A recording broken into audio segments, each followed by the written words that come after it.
In Pompeii, we're lucky that there are surviving drawings of gladiators. And this one here not only shows us the gladiators, but tells us who they were and who won and even what their record was. So let's get to it.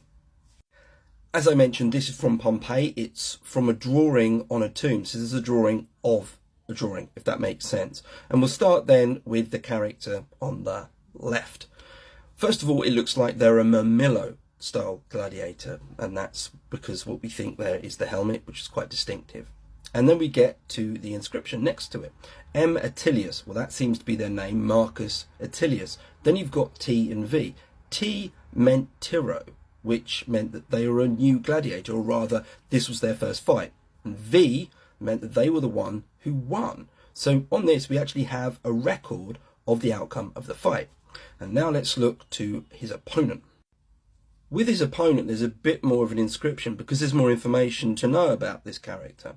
We can start with their name, Hilarus, good name, and next to it is NER, and it's thought that this actually refers to Nero, the emperor, because this gladiator came from an imperial school. You had two types of gladiators training schools at that time in the 1st century AD, and these were either private ones or the ones that the emperors owned or had owned. So perhaps there was a bit of a rivalry there. And next to that, you've got some Roman numerals. You've got 14 and then you've got 12. And that's their fighting record. 14 fights, 12 wins. So presumably on 2 of those they lost, but they weren't killed. And in fact, we know that was the case here as well, because the letter M stands for missio, which meant that they were reprieved. They weren't killed. And it goes to the point that not every outcome of a gladiatorial fight was death. In fact, that was probably not the case more often than it was, if that makes sense.